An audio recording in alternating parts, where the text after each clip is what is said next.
Hello friends, welcome to love for plant. आज हम बात करेंगे कि हमारा जो बॉटल गार्ड यानी कि लौकी रहती है उसको बीज से कैसे ग्रो करें। उसको बीज से ग्रो करें कि हमारा जो बीज है वो काफ़ी फास्ट और हमारे अच्छे से जर्मिनेशन हो। हर एक बीज को लगाने का एक तरीका रहता है, उसी तरीके से अगर हम इसको अच्छे से लगाते हैं तो हमारा बीज काफ़ी जल्दी से जर्मिनेट होता है। तो देखिए, सबसे पहले हमें देखना रहता है कि उसकी एक्सपायरी डेट क्या है। कोई भी बीज लेते हैं उसके ऊपर फिर हम उसका जर्मिनेशन चेक कर लेना चाहिए। जिस भी हम पैकेट में हमारा बीज आया हुआ है कहीं ख़राब क्वालिटी का तो नहीं है। अभी जो मेरे हाथ में जो पैकेट है उसमें 60% जर्मिनेशन है मिनिमम, यानी कम से कम इसके अगर मैं 10 बीज लगाऊंगी तो 6 बीज इसमें ज़रूर जर्मिनेट होंगे, कम से कम होंगे। आप 70, 80, 90% तक इसमें जर्मिनेशन आता है, आप वो भी ले सकते हैं। मुझे जो अवेलेबल था मैंने वहीं लिया है। ये हाइब्रिड वाली लौकी के बीज हैं, तो इन्हें मैं बताऊंगी कि कैसे लगाएं आप कि आपका जो जर्मिनेशन है वो काफ़ी अच्छे से हो और आपका बीज जो है काफ़ी फास्ट ग्रो करे। तो देखिए, कुछ इस तरह से हमारे जो लौकी के बीज हैं वो हमें दिखाई देते हैं। होते ही ब्राउन कलर के हैं, लेकिन इन्हें हो सकता है पैकिंग करने से पहले इनमें केमिकल वगैरह डालकर रखते हैं, इसलिए ये हमें थोड़े से रेडिश कलर के दिखाई दे रहे हैं। अगर हमने कभी पहले घर में लौकी के बीज सुखाए हैं तो वो हमें ब्राउन कलर के ही मिलते हैं, बिल्कुल मूंगफली के छिलके की तरह वैसे ही दिखने को मिलते हैं। यहाँ पर मैंने एक टोकरी में मिट्टी ली है, नॉर्मल गार्डन सॉइल ली है, ना इसमें कोई एक्स्ट्रा कंपोस्ट है, ना कोकोपीट है, ना कुछ और है।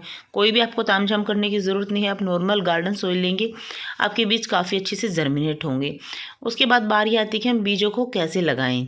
बीजों को लगाने का एक प्रॉपर ढंग रहता है। देखिए, बीज में ना दो साइड रहती हैं, एक नुकीली साइड रहती है और एक साइड से हमारा बीज थोड़ा सा चौड़ा रहता है। तो जो नुकीली साइड रहती है हमें वो बीज की लगानी रहती है मिट्टी के अंदर। वो हमें बीज की क्यों लगानी रहती है मिट्टी के अंदर? क्योंकि वहीं से हमारी रूट्स डेवलप होती हैं। अगर उन्हें हम ऊपर की तरफ लगा देंगे तो हमारा बीज सही से डेवलप नहीं कर पाएगा और उसे काफ़ी ज़्यादा समय लगेगा हमारा मिट्टी से बाहर आने में। देखिए, कुछ इस तरह से हमें इसे लगाना रहता है। और हमेशा हमारे बीज का साइज़ देखना चाहिए कि जितने भी साइज़ का बीज है उस बीज के उतनी ही ऊपर मिट्टी होनी चाहिए जितनी कि उस बीज की हाइट है। ये अप्रोक्सीमेट मेरा जो बीज है वो आधा इंच का है, तो आधा इंच मिट्टी इसके ऊपर भी होनी चाहिए ज़रूर। यानी कि आधा इंच जो बीज है हम उसको मिट्टी के अंदर लगाएंगे और इसके ऊपर आधा इंच जो है मिट्टी ऊपर रहेगी, ताकि हमारा जो जर्मिनेशन है वो अच्छे से हो और उसके बाद जो हमारा जो प्लांट है वो लैगी सा ना हो। इस तरह से हम होल करेंगे और उसमें हमारा जो बीज है वो डाल देंगे।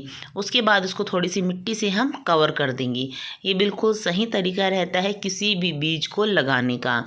जितने भी ये नुकीले बीज रहते हैं, नुकीले यानी कि जो गर्मियों में हमारे तरबूज रहता है, खरबूजा रहता है, करेला रहता है, घिया रहती है, तोरी रहती है, उन सब के बीज हमें इसी तरह से लगाने चाहिए जिससे कि हमारा जो जर्मिनेशन है वो फास्टर रहता है।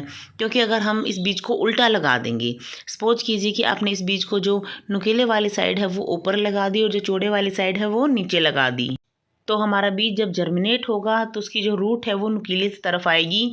तो नुकीली तरफ से बीज को जो रूट रहती है उसको मिट्टी में जाएगी, फिर हमारा प्लांट बड़ा होगा। इससे काफ़ी ज़्यादा समय जाएगा। इसलिए हम अगर प्रॉपर तरीके से किसी भी बीज को लगाते हैं तो हमारा जर्मिनेशन काफ़ी फास्ट रहता है।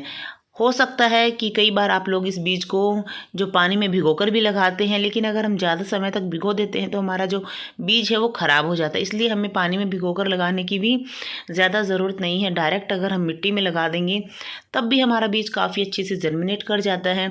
इस तरह से बीज लगाकर थोड़ा सा इसमें पानी डालकर एक बार अच्छे से पानी डालेंगे, उसके बाद मिट्टी सूखने पर ही पानी डालेंगे। इसे हम सेमी शेड में रख देंगे, या फिर आप क्या बहुत ज़्यादा तेज़ धूप नहीं आती है तो हम इसे डायरेक्ट धूप में भी रख सकते हैं। इस तरह से अगर आप बीज लगाएंगे तो आपके बीज काफ़ी अच्छे से ग्रो करेंगे, फास्ट ग्रोथ रहेगी और उनका जर्मिनेशन भी काफ़ी अच्छा रहेगा। जर्मिनेशन तो क्वालिटी के ऊपर भी डिपेंड करता है। तो एक बार आप इस तरह से बीज लगाकर ज़रूर ट्राई करें।